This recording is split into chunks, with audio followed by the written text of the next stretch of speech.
Morning watchers, Scott at SE Landscaping. You'll have to excuse the voice, I have a bit of a chest infection going on today.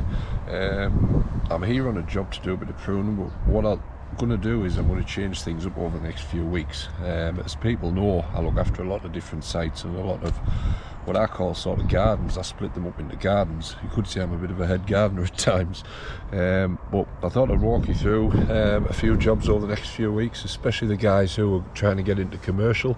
I'm going to take you around contracts and show you what I do and what people expect.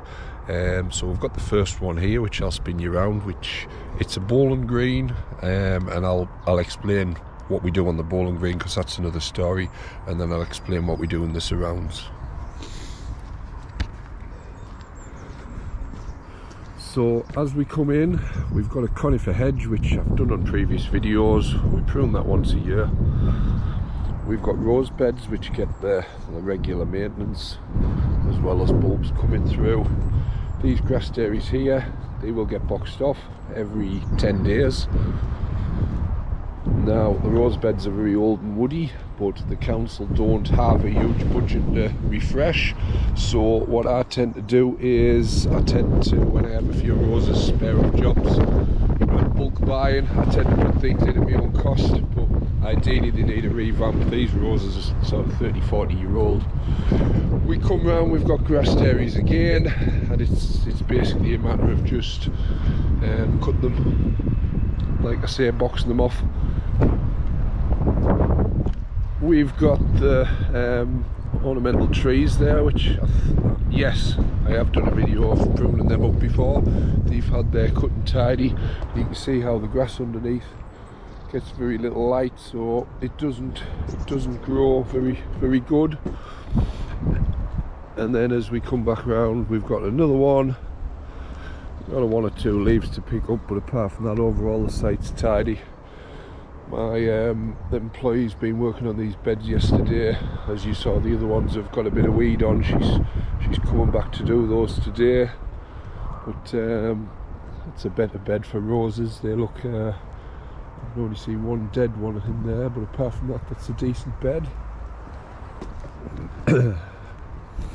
So this is part of a bigger contract, but this is sort of one of the parks that we look after. And as you can see over there, we've got a mole, which they rarely get in here, so that's something to address. Winter work, I'll come in with my weed brush next week just to finish that off. Same again, roses, and we're back again with the mole. Look, we need to get him out of here quick. And then what I'm going to be doing today is a bit of pruning on these shrubs. Same again, just twice a year, tidy ups. And then we come to the bowling green. Now ordinarily a bowling green with councils, they have a man on these full time, and full time will probably be 25 to 30k a year plus materials, so it's the same again. You can easily chuck £20,000 worth of materials at a bowling green. Unfortunately here, all we get paid for is a scarification, cutting it weekly, and a fertilise, and very little else, hence the condition of the bowling green. So unfortunately last year with the drought we don't water, and as you can see there's huge patches, so they only play on a couple of rinks at the top that are decent. The rest of it unfortunately is poor. As well as that, we've got wildlife in the form of rabbits here, so it's not the best green. It's limited as to what we get paid for. The bowlers expect more, but obviously I explain what we get paid for, and they have it out with the council, but that's out of my hands. We just here to do what we contracted for. We'd like to do more, but the budgets aren't there anymore, so that's pretty much it. But like I say, it will be getting a scarification because it's full of moss, but ideally this wants aeration, it wants overseen, it wants top dressing, and it wants about 6 or 7 grand spent in the spring. And it's just money that on other jobs I've done things in the past for free, but I just can't be doing things like this because it's just too uncost effective for me. So I help them out where I can. I do bits, but overall I just it's not something I can do on this one. So let's get some pruning done.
So, job finished. Got Berberis, got 5 Burnham, some more Berberis, majority of it's Berberis actually, just shrubs you'd expect to find on council contracts.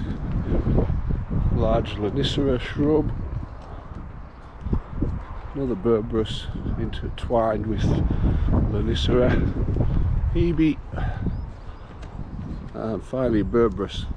So all done. Ooh, missed a bit, look. You never get everything. So all done, but the ground cover on this bed, when I first came here, it was all shrubs and bare soil. And what I've done is these geraniums, which are cranes built, and this plant here, lady's mantle, which is Alchemilla mollis, just looks like a weed. And as we come down, a fern. These are all plants I've took out of jobs that have needed splitting up, so 3 plants as you say, and it just provides ground cover. So all the way there again, geranium and Alchemilla mollis into that bit. So if you imagine having to weed all this each fortnight, it just cuts down on it. But what it does mean is now that the winter's here, this is stuff that gets cut back. So once the last of the frosts are finished and everything, so what we'll do is someone will come in now, they'll cut all these herbaceous down to the ground, and then they'll re-sprout next year, and then we might split up 1 or 2 just to fill a few more of the gaps, just to provide total cover so that we don't have to weed. The downside is got grass there that you don't see through the summer because it grows through the plants, but we'll get on top of that in the next visit. But it just means that these beds look so much better, providing a bit of colour. So your geraniums get pink and blue flowers on, and the Alchemilla there get like a yellowy green flower.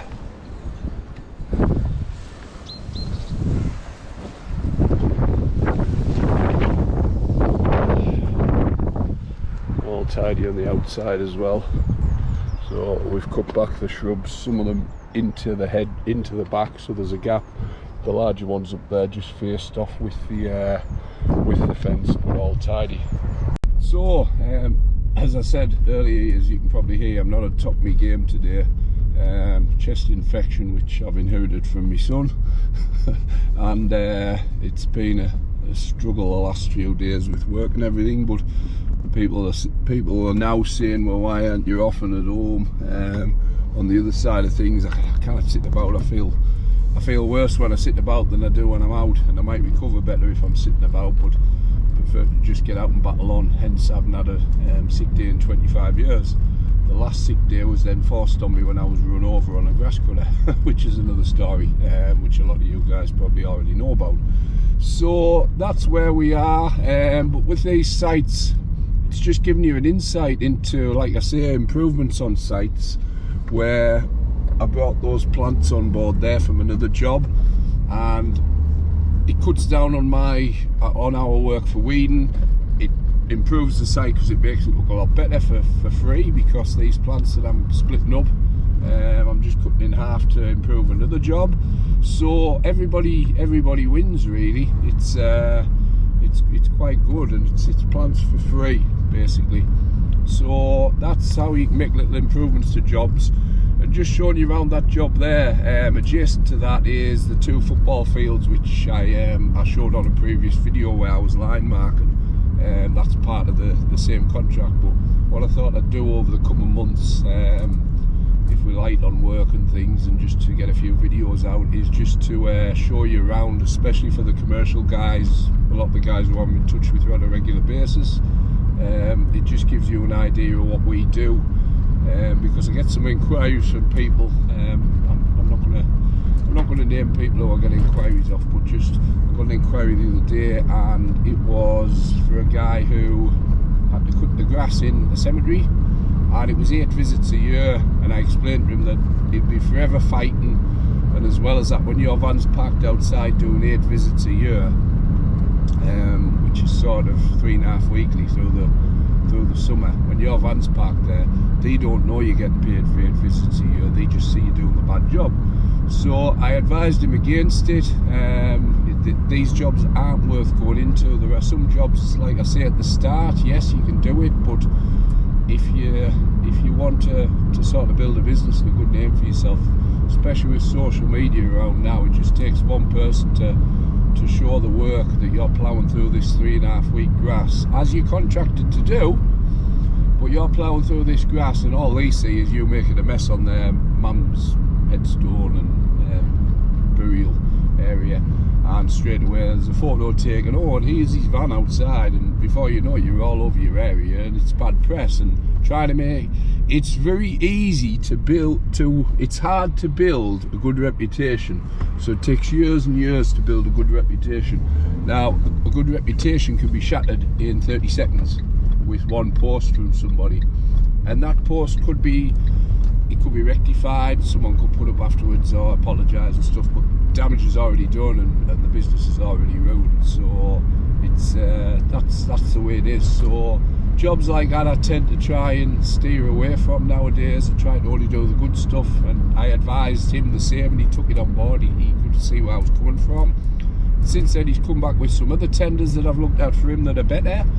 The cuts, the frequency of cuts and everything are better, so hopefully he'll be looking into getting these better jobs, because like I say, you will get inquiries this time of year. I mean, I'm still bouncing inquiries on other people at the moment that I don't want work for, but they keep coming. So, and some of them are good, some of them are bad. The bad ones I tend to just reply and say we haven't got the scope to do that type of work at the moment. We're busy with other stuff. So, and just by doing something like that, it doesn't lose your future work. So for instance, you're on a tender list for somebody and you say you don't reply, so they send you a tender out, A, you don't reply, or B, you say, oh, I'm not interested, straight away they sort of tick you off that tender list. Whereas in a couple of years, if you reply and say, look, we're just that full of busy with work, one, in the back of their mind they think, oh, these guys are really busy, they must be half decent outfit, and two, they'll keep you on that tender list, and hopefully they'll use you in the future or come back to you in the future. After come back to you 2 or 3 times, yes, they'll probably get paid off and say, hey, we've tried him 3 times, he doesn't want it. That's fair enough, but a lot of the time they might come back to you in 2 years time or 3 years time, which is a big gap, and things might have changed in your circumstances. So that's sort of excuse me, that's sort of a rough idea what I'm trying to say. But these videos that I'm talking about, I will get some further videos of some sites, and I'll go around some sites in more detail, because I've had inquiries about sort of looking after play areas and litter picking and things, and I'll explain how we do a job and how we do litter picking. It sounds basic, you go around, pick litter up, you put it in a bag and everything, but I'll explain the process and how we cut down on costs and everything, because even something like litter picking, I get inquiries to people to say, right, do you get a skip, what do you do? So I can answer all those questions as well. So that's it for today. I'm off to another job now. It is 11 o'clock. I'm off to another job, and hopefully I'm just looking at the job now. So I'm off to another job now. It's 11 o'clock, and hopefully get sorted sort of mid-afternoon. I don't intend to be out full shifts for the next few days, just trying to recover. So thanks for watching, and we will see you on the next one.